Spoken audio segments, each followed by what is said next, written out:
Lep pozdrav! Vsa Evropa se sooča s pomanjkanjem kadra, podobno je tudi pri nas. Posledično se niža tudi stopnja brezposelnosti. Tako je bilo na Dolenjskem in v Beli krajini v povprečju na mesec za 1,5% brezposelnih manj kot v enakem obdobju lani, je bilo slišati na novinarski konferenci novomeške območne službe Zavoda za zaposlovanje.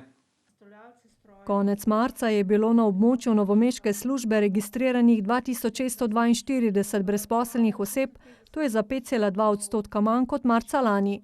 V prvih 3 letošnjih mesecih se je v evidenco brezposelnih na novo prijavilo 728 oseb, kar je za 1,5% manj kot v enakem obdobju lani.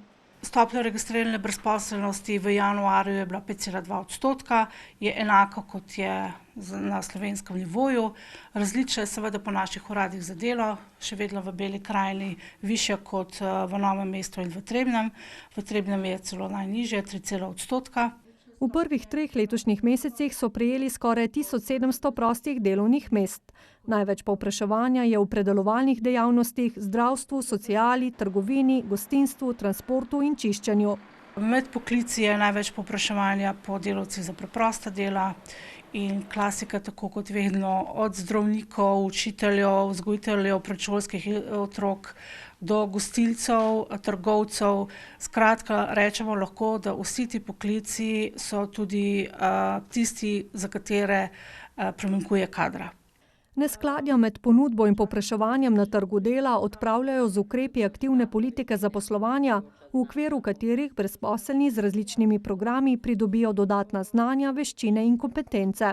V letošnjem letu so aktualni programi ukrepov aktivne politike zaposlovanja, neformalno izobraževanje in usposabljanje, na kratko so to NIU programi, ki jih izvajamo, program Usposabljam se oziroma usposabljanje na delovnem mestu, delovni preizkus, to je krajša oblika preizkusa na delovnem mestu, program Hitrejši vstop mladih na trg dela. Pričakujejo pa še najavo programa Zaposli me. Primanjkljaj kadra je sicer eden izmed največjih izzivov na trgu dela, zato Zavod za zaposlovanje 9. maja na Gospodarskem razstavišču v Ljubljani pripravlja sejem zaposlitvenih možnosti. Bomo na enem mestu povezali vse delodajalce z cele Slovenije in pa seveda celo prebivalstvo Republike Slovenije z namenom, da zagotovimo kader, z namenom, da vsem obiskovalcem nudimo različne informacije z različnih področij in jim pomagajo pri svetovanju.